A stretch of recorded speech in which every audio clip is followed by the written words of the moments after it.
सोमवार की कथा भी सब कथाओं की तरह कल्याणकारिणी कथा है।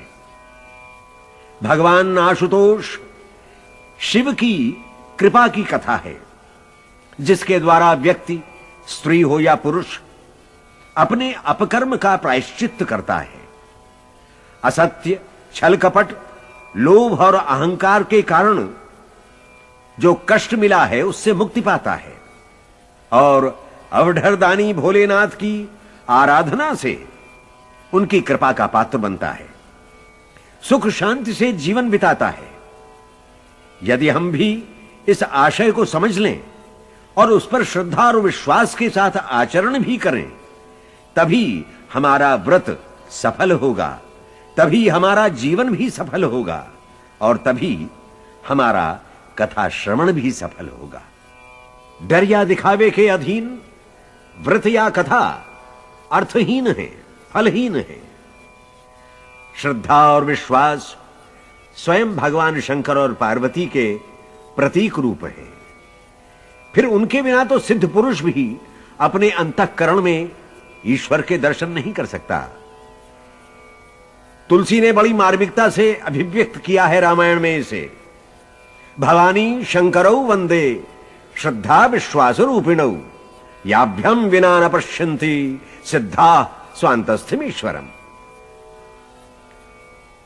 ये तो हुआ कथा का महात्म्य। अब कथा के महात्म्य के बाद विधि और समझ लें तो सब सुचारू रूप से संपन्न होता चला जाएगा। तो सज्जनों, 16 सोमवार व्रत कथा की विधि इस प्रकार है। जिस सोमवार से व्रत आरंभ करना हो, उस दिन सबसे पहले स्नान कर स्वच्छ वस्त्र धारण करें। आधा सेर आटे को भूनकर उसका चूरमा बना लें। चूरमे के 3 हिस्से कर लें। भगवान शिव के किसी मंदिर में जाएं या अपने घर में किसी कोने में एकांत स्थान में मिट्टी से बना शिवलिंग या छोटी प्रस्तर प्रतिमा स्थापित करें। शुद्ध जल से उसे नहलाएं। धूप, दीप, बेलपत्र, फल पुष्प, लाल चंदन, यज्ञोपवीत, मिष्टान्न और दक्षिणा अर्पित करें। पूजा, आराधना, आरती के पश्चात भगवान शिव को अर्पित किया हुआ प्रसाद ग्वालों में या 8 बालकों में बराबर बांट दें। शिव की प्रतिमा जल में विसर्जित कर दें। बाकी 2 भाग बचे चूरमा को स्वयं ग्रहण करें। जब 16 सोमवार इस तरह पूरे हो जाएं, तो 17वें सोमवार के दिन 5.25 सेर आटे का चूरमा बनाकर भगवान शिव को भोग लगाएं। ब्राह्मण, अपने गोत्र के, अपने जाति के लोग तथा साधु, भिक्षुकों को प्रसाद देकर स्वयं प्रसाद लें। जो ऐसा करता है वह मनवांछित फल प्राप्त कर मुक्त हो जाता है। लेकिन जो ये व्रत करता हुआ लड़ाई झगड़े में पड़ता है, झूठ बोलता है, दूसरों को सताता है, दान लेता है, झूठे मुंह सोता है, नशीली वस्तुओं का सेवन करता है या लोभ, क्रोध, निंदा में लिप्त रहता है, वो सही फल न पाकर कष्ट ही कष्ट उठाता है। विधिवत श्रद्धा और विश्वास से किया हुआ व्रत और उस व्रत की कथा मनुष्य के लिए वरदान स्वरूप है। जाकी रही भावना जैसी, प्रभु मूरत देखी तिन तैसी।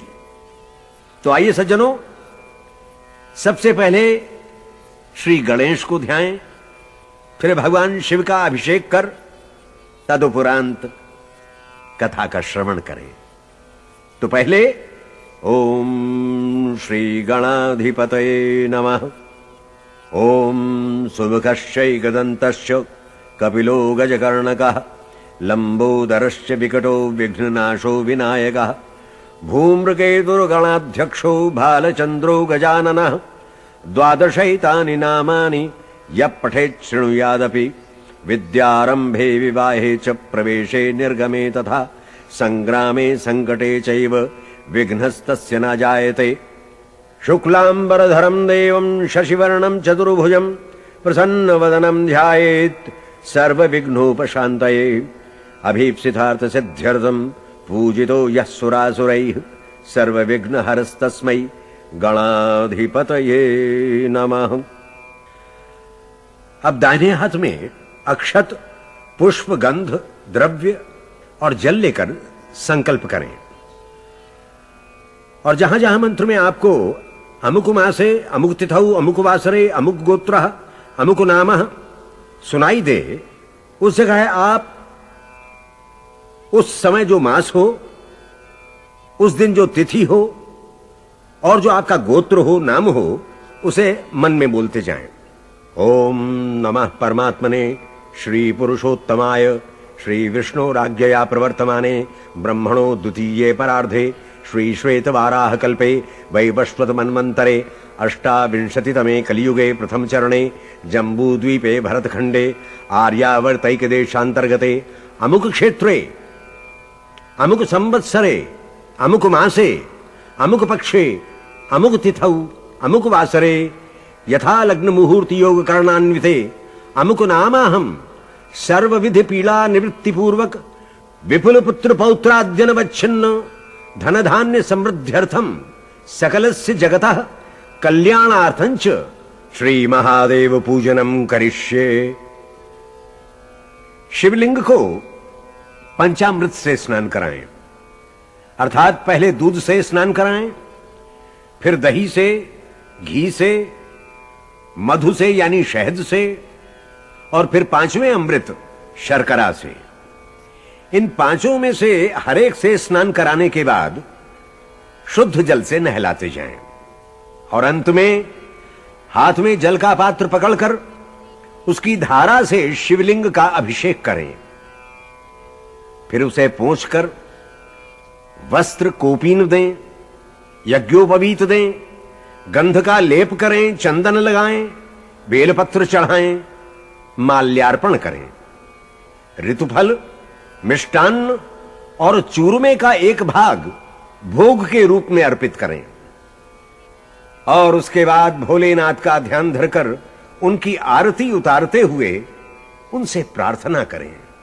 नागेन्द्रहाराय त्रिलोचनाय भस्मांगरागाय महेश्वराय नित्याय शुद्धाय दिगंबराय तस्मै नकाराय नमः शिवाय। मंदाकिनी सलिल चंदन चर्चिताय नंदीश्वर प्रमथनाथ महेश्वराय मंदार पुष्प बहुपुष्प सुपूजिताय तस्मै मकाराय नमः शिवाय। शिवाय गौरी वदनाब्ज वृंद सूर्याय दक्षाध्वरनाशनाय श्रीनीलकंठाय वृषध्वजाय तस्मै शिकाराय नमः शिवाय। वशिष्ठ कुंभोद्भव गौतमाद्य मुनीन्द्र देवार्चित शेखराय चंद्रार्क वैश्वानर लोचनाय तस्मै वकाराय नमः शिवाय। यक्षस्वरूपाय जटाधराय पिनाकहस्ताय सनातनाय दिव्याय देवाय दिगंबराय तस्मै यकाराय नमः शिवाय। पंचाक्षरमिदं स्तोत्रम् यः पठेत् शिवसन्निधौ शिवलोकमवाप्नोति शिवेन सह मोदते। और अंत में अपने अंतःकरण में बाह्य इंद्रियों को केंद्रित करने के लिए ध्यान मग्न होकर भगवान शिव के चरणों में प्रार्थना करें। त्वमेव माताश्च पिता त्वमेव त्वमेव बन्धोश्च सखा त्वमेव त्वमेव विद्या द्रविणं त्वमेव त्वमेव सर्वं मम देव देव। हे प्रभु, आप ही मेरे माता पिता, बंधु सखा मित्र तथा मेरा धन द्रव्य विद्या, मेरा सर्वस्व आप ही हैं। मैं पाप कर्म में रत हूं, पापात्मा हूं तथा पापों से भरा जीवन लिए आपकी शरण में आया हूं। हे प्रभु, हे नाथ, मेरी रक्षा करो। पापोहम पाप कर्माहम पापात्मा पाप संभवः त्राहि मां पार्वती नाथ सर्व पाप हरो मम। सब भक्तजन प्रेम से बोले आशुतोष भगवान शंकर की जय। तो भक्तजनों, दत्त चित्त होकर अब कथा श्रवण करें। कहते हैं एक बार भ्रमण की इच्छा से आशुतोष भगवान शंकर भगवती पार्वती के साथ मर्त्यलोक पधारे। भ्रमण करते करते वो अमरावती नाम की नगरी में पहुंचे। अमरावती स्वर्ग सदृश सभी सुखों से पूर्ण अत्यंत सुंदर नगरी थी और अमरावती के महाराज भगवान शंकर के अनन्य भक्त। उन्होंने अपने पूरे भक्तिभाव से भगवान शंकर का बड़ा ही भव्य मंदिर बनवाया था। यूं समझिए कि मर्त्यलोक में अलौकिक वास्तुकला का ऐसा प्रतीक शायद ही कहीं हो। अलौकिक मंदिर निर्माण के कुशल शिल्प को देखकर भोलेनाथ अत्यंत प्रसन्न हुए और वहीं रम गए। हर दिन प्रातः संध्या सैकड़ों दर्शनार्थी वहां आते, भक्तिभाव से अपनी श्रद्धा अनुसार भेंट चढ़ा के जाते। अब जो उस मंदिर का पुजारी था वो था तो सब प्रकार से संपन्न, उसे किसी भी वस्तु की कोई कमी नहीं थी किंतु फिर भी वो बड़ा ही लालची और लोभी था। मंदिर की पूजा सेवा के बाद जो भी समय मिलता नशे पानी के चक्कर में बिताता, खुद नशा करता, दर्शनार्थियों को कराता, उन्हें डराकर उनके मन में अनेक प्रकार के भय पैदा कर पाप शांति के नाम पर उनसे धन ऐंठता। सुभक्तजनों, एक दिन जब वो किसी दर्शनार्थी के साथ ऐसे ही पाप कर्म में लिप्त था, तब भगवती पार्वती और भगवान शंकर वहां आ पहुंचे। भगवती पार्वती एक ब्राह्मण को ऐसा कर्म करते देख क्रोधित हो उठी। प्रकट होकर बोली, अरे दुष्ट ब्राह्मण, ब्राह्मण होकर ऐसा दुष्कर्म! लालच लोभ, अगर लालच लोभ ब्राह्मण ही करेगा जो ज्ञान देने सही राह दिखाने के लिए ब्राह्मण हुआ है, तो फिर दूसरे वर्ण वाले कैसे अपने अपने धर्म को निभाएंगे? तूने पूजा त्याग तप की जगह पाप कमाया है, जा तू कोढ़ी हो जा। और भक्तजनों, कुछ ही पलों में हृष्ट पुष्ट पुजारी कोढ़ से ग्रस्त होकर भयावना हो गया, घिनौना लगने लगा। पुजारी बड़ा रोया, गिड़गिड़ाया, लेकिन रोने गिड़गिड़ाने से किया अनकिया नहीं होता। पाप का फल बिना भोगे निस्तार नहीं। सो पुजारी मंदिर के बाहर कूड़े करकट के ढेर के पास पड़ा रहता, कोई उसकी तरफ देखता भी नहीं, और देखता भी तो मुंह फेर लेता। इस तरह कष्ट भोगते भोगते उसे काफी दिन हो गए। एक दिन रात्रि के समय दयालु भोलेनाथ भगवान शंकर की प्रेरणा से वहां कुछ देवांगनाएं मंदिर में दर्शनार्थ आईं। उन्होंने पुजारी को कोढ़ से कष्ट पाते देखा तो पूछा, कैसे हुआ ये सब? तब पुजारी ने बड़े ही दयनीय स्वर में अपनी व्यथा कथा कह सुनाई। देवांगनाओं को उस पर दया आ गई। बोली, देखो ब्राह्मण, अब इससे छुटकारा पाना है तो इसके प्रायश्चित्त का एकमात्र उपाय है सब व्रतों में श्रेष्ठ 16 सोमवार का व्रत। उसे पूरे मन प्राण से करो, तुम्हारा उद्धार होगा। पुजारी ने देवांगनाओं के इस दया भाव के लिए हाथ जोड़कर उनका आभार माना और बोला, इस व्रत की विधि क्या है वो भी तो बता दें। देवांगनाओं ने कहा कि विधि बड़ी ही सरल और सहज है। जिस सोमवार के दिन से व्रत आरंभ करो उस दिन अच्छी तरह नहा धोकर, स्वच्छ वस्त्र पहनकर, आधा सेर अच्छी तरह बिने हुए गेहूं के भुने हुए आटे का चूरमा बनाकर उसके 3 भाग करना। घी, नैवेद्य, सुपारी, बेलपत्र, जनेऊ, जोड़ा, लाल चंदन, अक्षत पुष्पादि से प्रदोष काल में विधि पूर्वक पूजन कर चूरमे का 1 भाग शंकर जी को अर्पित कर 2 भाग शिव जी के प्रसाद रूप में आसपास जो भी भक्तजन हो या पास पड़ोस के लोगों में बांटे और फिर आप भी प्रसाद ग्रहण करें। इस प्रकार विधि पूर्वक 16 सोमवार व्रत करें। 17वें सोमवार के दिन 5 सेर आटे की बाटी बनाकर उसी के अनुसार घी गुड़ मिलाकर उसका चूरमा बनावे और शिव जी का भोग लगाकर उपस्थित जनों में बांटकर स्वयं लेवे तो भगवान शिव की कृपा से सारे मनोरथ पूरे होते हैं, सारे कष्ट दूर होते हैं। ब्राह्मण बोला, मुझ कोढ़ी के पास ये सब कहां से आएगा देवांगनाओं?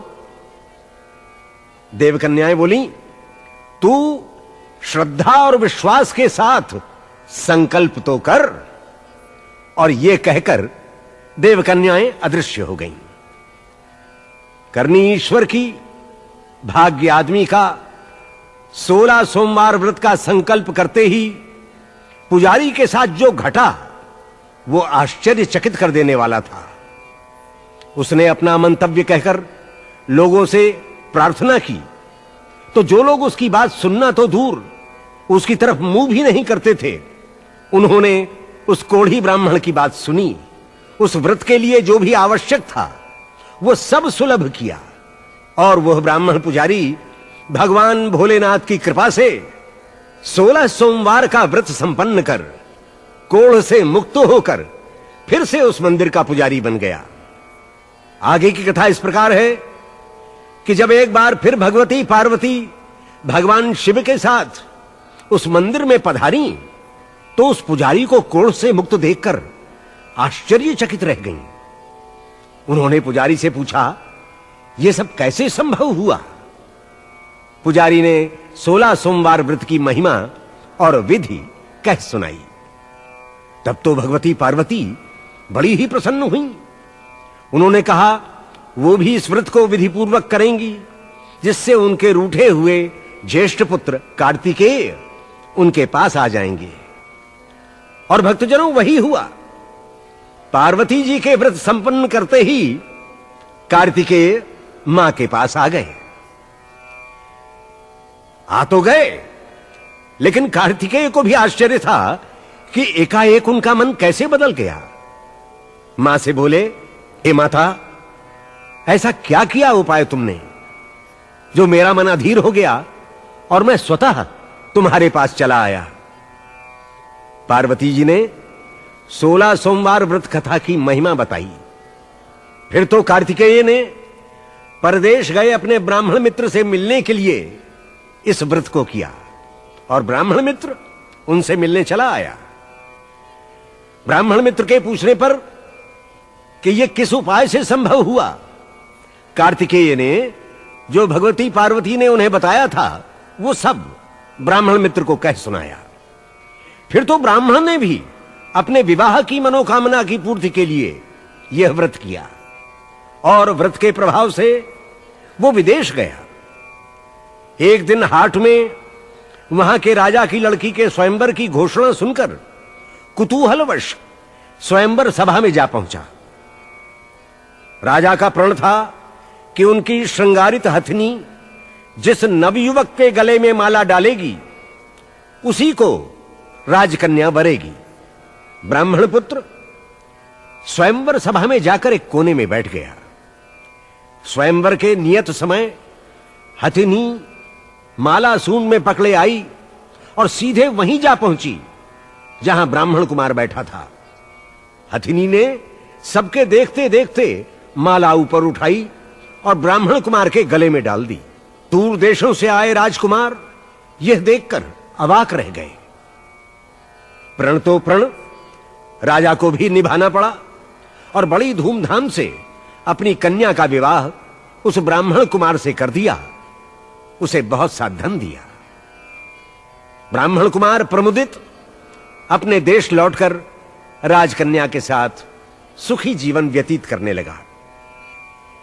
एक दिन राजकन्या ने पति से पूछा कि हे नाथ, आपने ऐसा क्या पुण्य किया था जिसके प्रभाव से हथिनी ने राजकुमारों को छोड़ आपके ही गले में माला डाल दी।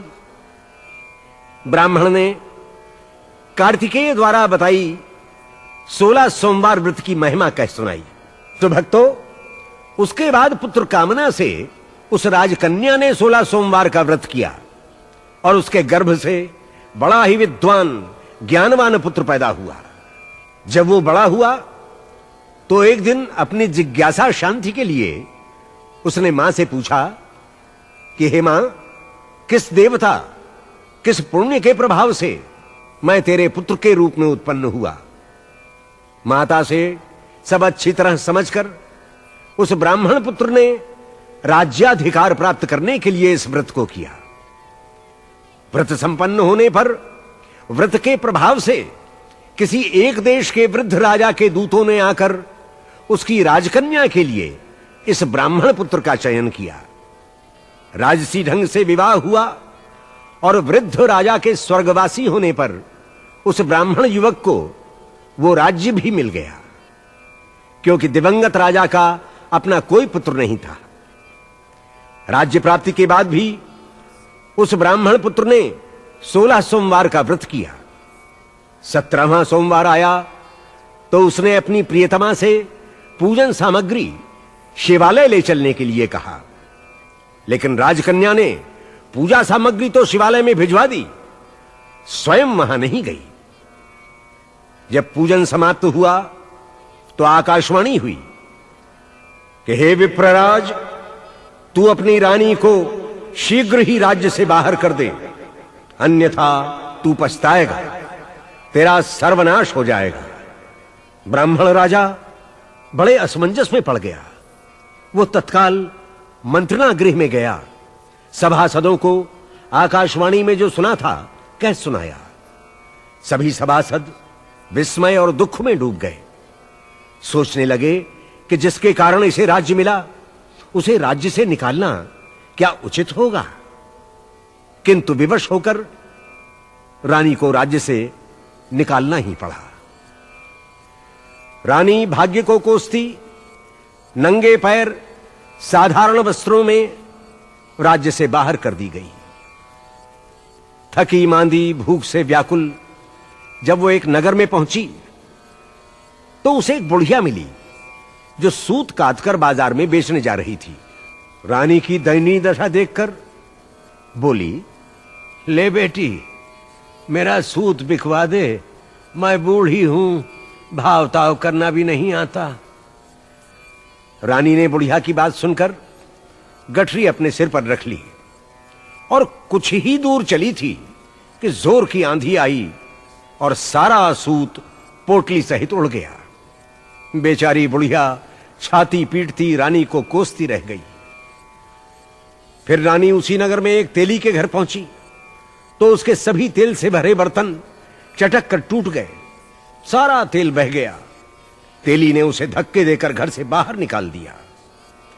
कहने का आशय यह है भक्तजनों कि जहां भी वो जाती अवहेल ना पाती। इस तरह भूखी प्यासी थकी मांदी जब वो एक नदी तट पर पहुंची तो नदी का जल सूख गया।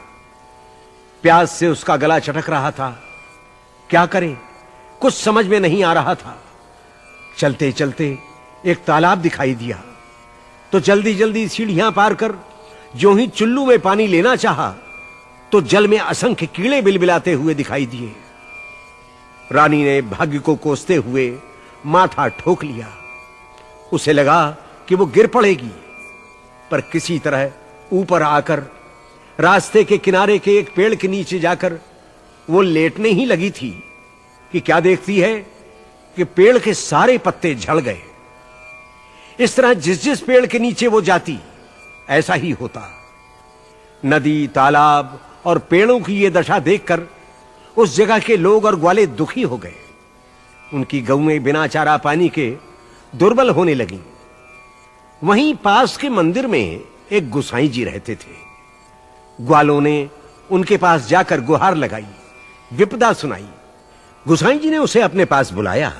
देखा, रानी की मुख कांति मुरझा चुकी है, उसका शरीर झटक गया है।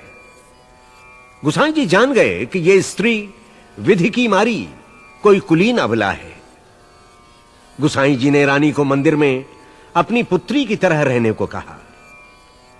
रानी ऐसे मृदु वचन सुनकर आश्वस्त हुई और वो मंदिर में रहने लगी। लेकिन रानी जो भोजन बनाती, जो पानी भरकर लाती, उसमें कीड़े पड़ जाते। ये देखकर गुसाई जी बड़े दुखी हुए। उन्होंने पूछा, किस देवता को अप्रसन्न किया है? किसके कोप से तेरी ये दशा हुई है? रानी ने शिव पूजन के लिए सामग्री भेजने और अहंकारवश स्वयं न जाने की बात कह सुनाई। तो गुसाई जी अनेक प्रकार से भोलेनाथ की स्तुति करने लगे और फिर रानी से कहा, बेटी, तेरे कष्ट जिसकी तूने अहंकारवश अवहेलना की थी उसकी पूजा से ही कटेंगे। तू 16 सोमवार का व्रत कर। गुसाई जी के मुख से जैसे भगवान शंकर ही बोल रहे थे। रानी की सद्बुद्धि जागी। उसने अपनी भूल स्वीकार की और 16 सोमवार का व्रत संपन्न किया। 17वें सोमवार जब वो पूजन कर रही थी उस समय उसके पति के मन में स्वतः विचार जागा कि रानी को गए कई वर्ष व्यतीत हो गए, पता नहीं कहां कहां भटकती होगी। यह सोच उसने चारों ओर अपने दूत रानी को खोजने भेज दिए और अंततः गुसाई जी के पास मंदिर में रानी को पाकर दूत रानी को ले जाने का आग्रह करने लगे, किंतु पुजारी ने मना कर दिया। और तब स्वयं राजा आए और प्रार्थना की कि हे गुसाई जी, ये मेरी पत्नी है। भगवान शिव के प्रकोप से मैंने इसे त्यागा था। अब शिव प्रकोप शांत हुआ है तो मैं इसे लेने आया हूं। आप इसे मेरे साथ जाने दें। और रानी महलों में लौट आई। उसके बाद राजा रानी अनेक सुखों को भोगते हुए भगवान शंकर की कृपा से आनंदित जीवन बिताने लगे। भक्तजनों, जो नर नारी श्रद्धा, विश्वास और विधि से भक्तिपूर्वक 16 सोमवार का व्रत करते हैं वो समस्त सुखों के साथ शिवपुरी के अधिकारी होते हैं। ओम नमः शिवाय। ओम नमः शिवाय। ओम नमः शिवाय।